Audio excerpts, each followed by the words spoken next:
Assalamualaikum warahmatullahi wabarakatuh. Sebelumnya perkenalkan, saya Kiki Abdul Baki dari Fakultas Sistem Informasi Universitas Bina Sarana Informatika. Untuk dosen pengampu Ibu Nunung Hidayatun M.Com. Dan di sini saya akan mempresentasikan program tentang lingkungan masyarakat. Nah, kebetulan untuk program lingkungan masyarakat di sini saya mengambil judul mengenai program pengelolaan suatu koperasi di Pondok Pesantren Khairul Mutafahimin. Oke, next. Nah, di sini ada daftar isi. Yang pertama adalah latar belakang, maksud dan tujuan, ruang lingkup, kemudian yang keempat yang pembahasan, dan kelima listing program dan output program. Oke, latar belakang masalah. Dalam menyikapi perkembangan di era zaman modern seperti sekarang ini, ingin sekali penulis melakukan terobosan untuk melakukan suatu perubahan pada sistem pengelolaan koperasi yang ada di salah satu pondok pesantren, yaitu Pondok Pesantren Khairul Mutafahimin, dengan merubah salah satu proses yang masih terbilang manual. Nah, jadi di suatu area pondok pesantren terdapat koperasi yang mana koperasi itu masih melakukan semua transaksi dan melakukan pengelolaannya dalam bentuk manual, jadi tanpa terkomputerisasi gitu. Kemudian sistem yang masih bersifat manual ini membuat pengelola koperasi mengalami kesulitan untuk melakukan pengelolaannya baik dalam segi penjualan maupun dalam segi pengecekan stok barang yang ada di koperasi tersebut, karena masih melakukan semua transaksi dalam sistem manual. Kemudian suatu sistem informasi yang diusulkan memiliki beberapa keunggulan dan perbedaan dari sistem yang sedang berjalan saat ini. Tentu saya sendiri inisiatif untuk melakukan imigrasi gitu kan, dari sistem yang sekarang berjalan yang manual ini diimigrasi dengan sistem yang sudah terkomputerisasi, dan salah satunya dibuatkan program pengelolaan koperasi. Maksud dan tujuan. Nah, untuk maksud dan tujuan, saya sendiri membuat program ini sesuai dengan instruksi dari tugas, kemudian instruksi juga dari pengelola koperasi, yang mana salah satu tujuannya itu untuk untuk melakukan metode efisiensi dalam penggunaan kertas, karena kita tahu dengan menggunakan manual, dengan menggunakan data catatan sendiri itu memerlukan kertas yang tidak sedikit. Nah, maka dengan itu dari pihak koperasi juga menginginkan bahwa adanya efisiensi untuk ke kertasnya sendiri. Jadi selain bisa terkomputerisasi, ada juga tujuannya dia tuh buat supaya efisiensi kertas, sehingga penulis tuh mengambil keputusan untuk membuat suatu program pengelolaan koperasi agar bisa mewujudkan target untuk efisiensi kertas yang cenderung boros dalam pemakaiannya.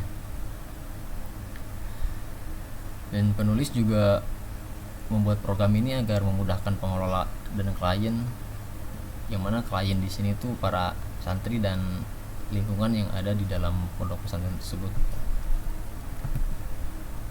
Oke, untuk ruang lingkupnya, ruang lingkup di sini tuh mencakup pengelola koperasi. Pengelola koperasi itu ada adminnya sendiri dan masyarakat di sekitar area pondok pesantren Khairul Mutafahimin. Oke. Untuk pembahasan, di sini ada pseudocode. Yang pertama start. Di sini user diperintah untuk memilih menu pada program koperasi. Nah, kemudian jika user memilih nomor 1, di sini memilih menu nomor 1, maka menu yang dipilih adalah wasrda. Kemudian user diperintah untuk input jumlah banyak item yang akan dibeli oleh santri. Kemudian jika santri akan melakukan pembelian dengan satu item produk, maka user melakukan input angka 1.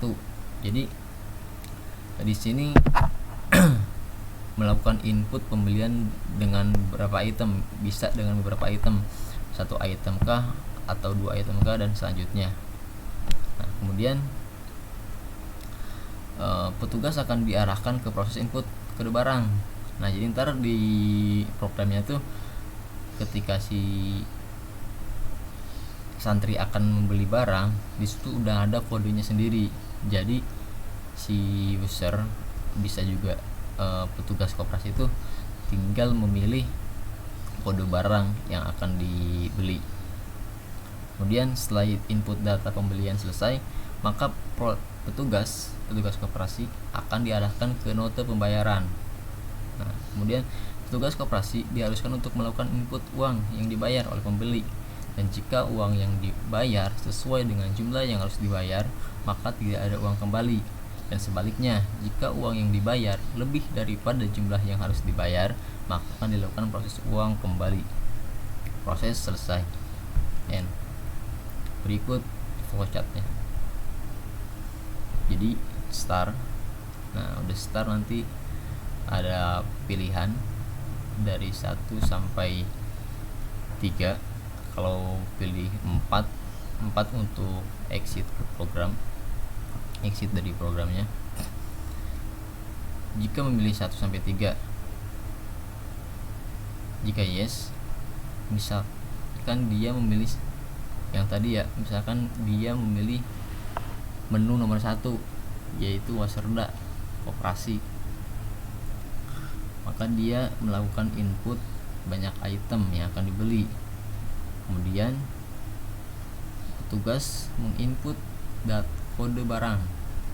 Setelah kode barang diinput, maka cetak nota dan selesai.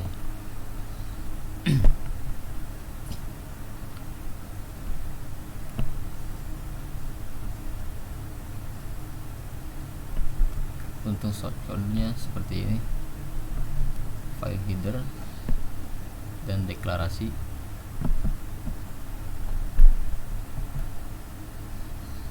Kemudian ini untuk tampilan menu utama. Jadi ada pilihan menunya. Untuk di programnya seperti ini.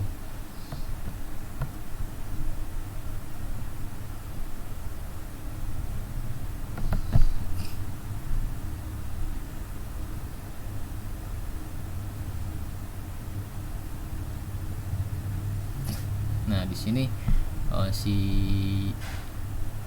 petugas koperasi akan memilih menu yang akan diakses oleh petugas itu. Misalkan di sini si petugasnya itu akan memilih menu nomor 1, yaitu wasrda Aryad. Nah, di wasrda Aryad ini, di sini isinya itu penjualan dari koperasi tersebut. Di sini kemudian yang keduanya ada jadwal tunggu koperasi, yang ketiga cek stok barang, dan yang keempat menu exit. Nah, kita akan gunakan terdahulu menu yang pertama, yaitu menu wasrda, di mana menu ini ada menu penjualan, transaksi penjualan. Nah, di sini user disuruh untuk memilih, dan kita akan masuk ke menu 1, yaitu wasrda Aryad. Kita enter. Nah, di sini petugas sudah bisa memilih sesuai yang akan dibeli. Misalkan si banyak item yang akan dibeli itu 2 item.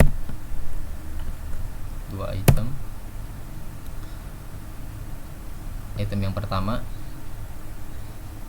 user disuruh untuk input kode kitab atau ATK, kode barang.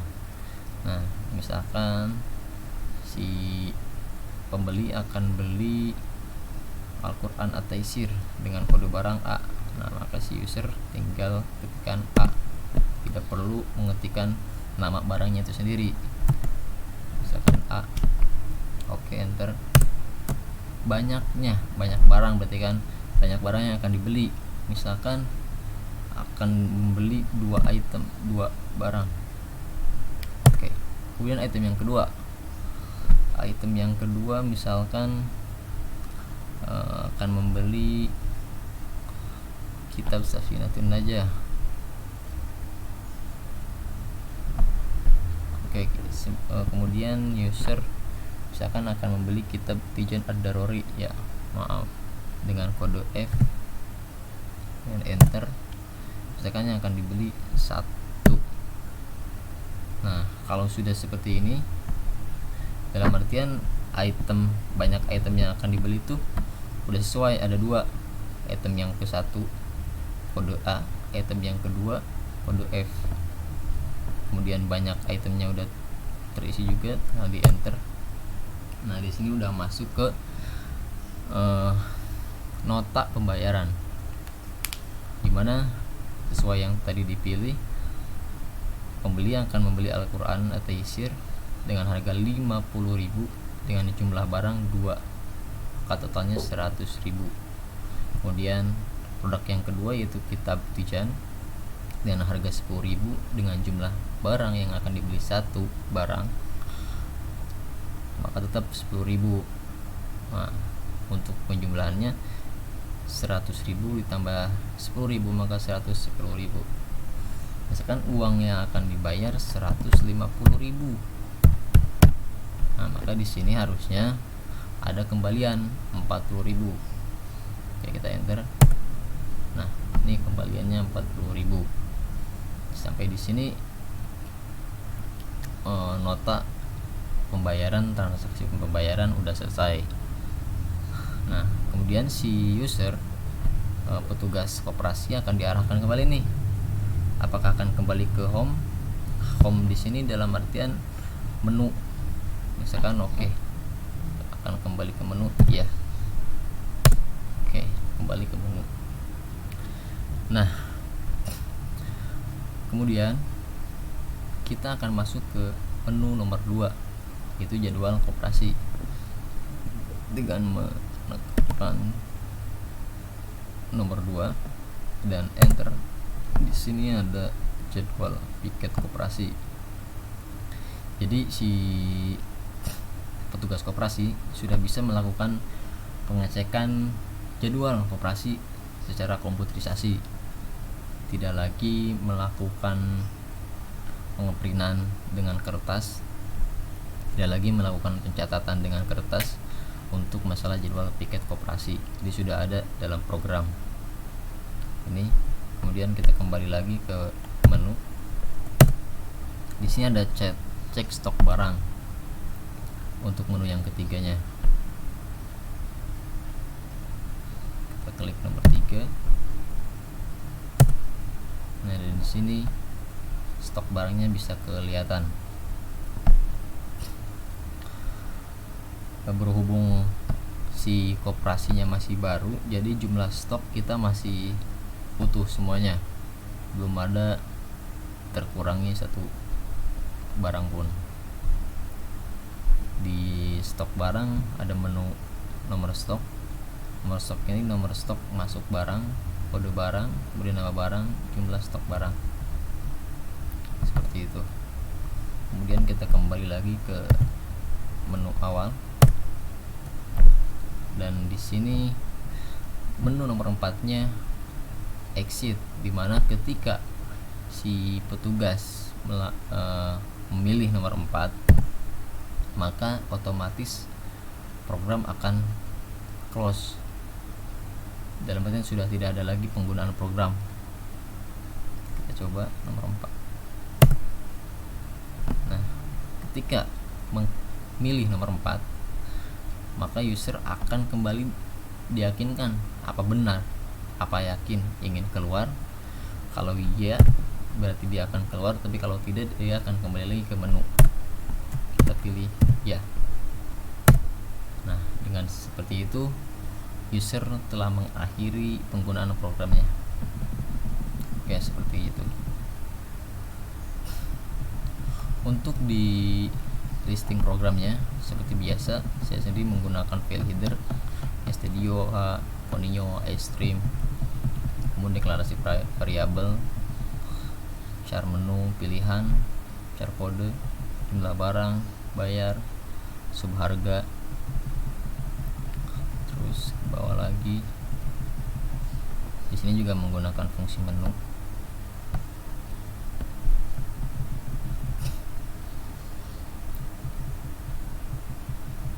Nah, untuk pemilihan menu saya menggunakan fungsi if else, dimana fungsi if else ini bertujuan untuk memilih alternatif dari penyelesaian untuk mencari kondisi yang diinginkan.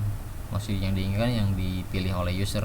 Misalkan saya milih nomor 1, maka akan menuju ke menu waserda penjualan gitu kan.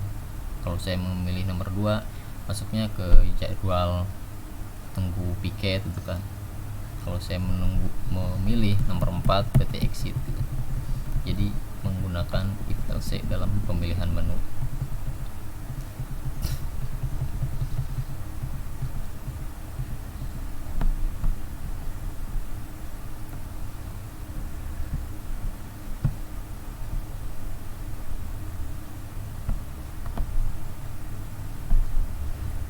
Di sini saya jelaskannya. Sudah short tampilan menu utama.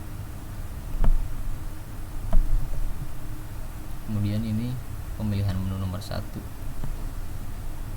Nah, di sini menggunakan if.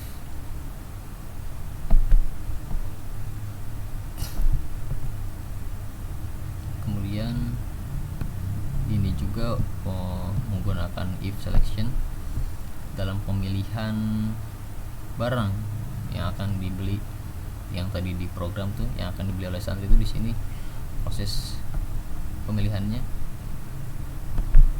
dan di sini menggunakan if selection.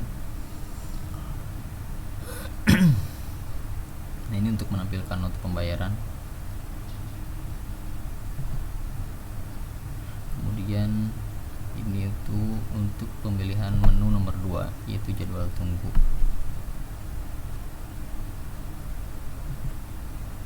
Kemudian next ini untuk pemilihan menu nomor 3, yaitu stok barang.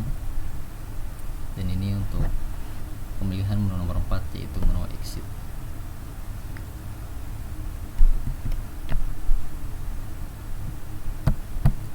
Dan ini